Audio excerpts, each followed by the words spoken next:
ವೀಕ್ಷಕರೇ, ಎಲ್ಲರಿಗೂ ನಮಸ್ಕಾರ. ಬನ್ನಿ ಇವತ್ತು ನಾವು ಸಿಹಿ ರವೆ ಲಡ್ಡು ಹೇಗೆ ಮಾಡೋದಂತ ನೋಡೋಣ. 2 ಟೇಬಲ್ ಸ್ಪೂನ್ ತುಪ್ಪದಲ್ಲಿ ಸ್ವಲ್ಪ ಒಣ ದ್ರಾಕ್ಷಿ ಮತ್ತು ಗೇರು ಬೀಜಗಳನ್ನು ಹಾಕಿ ಫ್ರೈ ಮಾಡಿ ಅದನ್ನು ಪಕ್ಕದಲ್ಲಿ ಇಟ್ಕೊಳ್ಳಿ. ತುಂಬಾ ಸುಲಭವಾದಂತಹ ಸಿಹಿ ತಿಂಡಿ ಇದು. ಎಲ್ಲ ಹಬ್ಬಗಳಿಗೆ ಬೇಗನೆ ಮಾಡಲಿಕ್ಕೆ ಆಗುವಂಥದ್ದು, ಮಕ್ಕಳಿಗೂ ತುಂಬ ಇಷ್ಟವಾಗುವಂಥದ್ದು. ನನ್ನ ಮಕ್ಕಳಂತೂ ರವೆ ಲಡ್ಡು ಅಂತ ಹೇಳಿದರೆ ಹಾರ್ಕೊಂಡು ಬರ್ತಾರೆ.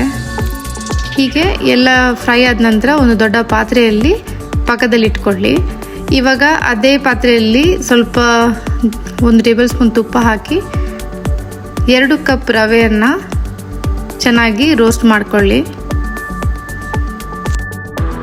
ಹೀಗೆ ತುಪ್ಪ ಮತ್ತು ರವೆ ರೋಸ್ಟ್ ಮಾಡುವಾಗ ಒಳ್ಳೆ ಪರಿಮಳ ಬರ್ತದೆ.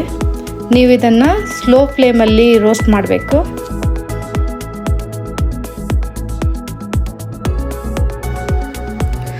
ಒಮ್ಮೆ ಹೀಗೆ ಫ್ರೈ ಆಗಿದ ನಂತರ ರವೆಯನ್ನು ಕೂಡ ಆ ದೊಡ್ಡ ಪಾತ್ರೆಯಲ್ಲಿ ಸೈಡಲ್ಲಿ ಇಟ್ಕೊಂಡಿರಿ.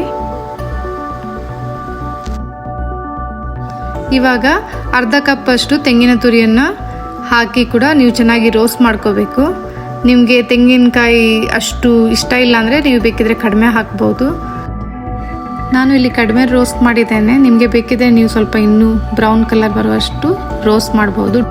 ಇವಾಗ ಇದಕ್ಕೆ 1 ಟೀ ಸ್ಪೂನ್ ಏಲಕ್ಕಿ ಪುಡಿ ಹಾಗೂ 1 ಕಪ್ ಸಕ್ಕರೆಯನ್ನು ಹಾಕಿ ಚೆನ್ನಾಗಿ ಮಿಕ್ಸ್ ಮಾಡ್ಕೊಳ್ಳಿ.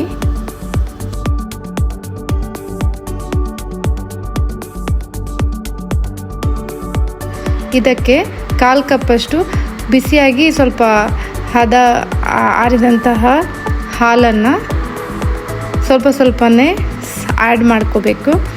ಜಾಸ್ತಿ ಒಂದೇ ಸಲ ಹಾಕಬೇಡಿ, ಸ್ವಲ್ಪನೇ ಹಾಕಿ ನೋಡಿ ಅದು ಉಂಡೆ ಬರಲಿಕ್ಕೆ ಸರಿ ಹೋಗ್ತದ ಅಂತ. ಒಂದು ವೇಳೆ ಸ್ವಲ್ಪ ಜಾಸ್ತಿ ಒದ್ದೆ ಆಗಿ ಕಾಣಿದ್ರೆ ನೀವು ಬೇಕಿದ್ರೆ ರೋಸ್ಟೆಡ್ ರವೆ ಪುನಃ ಆ್ಯಡ್ ಮಾಡ್ಬೋದು. ಇಲ್ಲ ಸ್ವಲ್ಪ ಡ್ರೈ ಇದ್ದರೆ ಇನ್ನು ಸ್ವಲ್ಪ ಹಾಲನ್ನು ಆ್ಯಡ್ ಮಾಡ್ಕೋಬೋದು. ಸೊ ನಿಮಗೆ ಅದು ಕರೆಕ್ಟಾಗಿ ಉಂಡೆ ಶೇಪ್ ಬರುವ ಹಾಗೆ ನೋಡಿಕೊಳ್ಳಿ. ಹೀಗೆ ಒಂದೊಂದಾಗಿ ನೀವು ರವೆ ಲಡ್ಡನ್ನು ಮಾಡಿಟ್ಕೊಂಡು ಒಂದು ಪ್ಲೇಟಲ್ಲಿ ಹಾಕಿಡಿ. ಅದನ್ನು ಸ್ವಲ್ಪ ಹೊತ್ತು ನಾವು ಹೊರಗಡೆ ಇಟ್ಟು ಆಮೇಲೆ ಏರ್ಟೈಟ್ ಬಾಕ್ಸಲ್ಲಿ ಸ್ಟೋರ್ ಮಾಡ್ಬೋದು. ನಿಮಗೆ ಈ ರೆಸಿಪಿ ಇಷ್ಟ ಆದಲ್ಲಿ ಮತ್ತು ನೀವು ಸಬ್ಸ್ಕ್ರೈಬ್ ಮಾಡಿಲ್ಲ ಅಂದರೆ ತಪ್ಪದೇ ನಮ್ಮ ಚಾನಲ್ ಸಬ್ಸ್ಕ್ರೈಬ್ ಮಾಡಿ. ನಮ್ಮ ನೆಕ್ಸ್ಟ್ ವಿಡಿಯೋದಲ್ಲಿ ಭೇಟಿಯಾಗೋಣ. ಅಲ್ಲಿ ತನಕ ಎಲ್ಲರಿಗೂ ನನ್ನ ನಮಸ್ಕಾರ.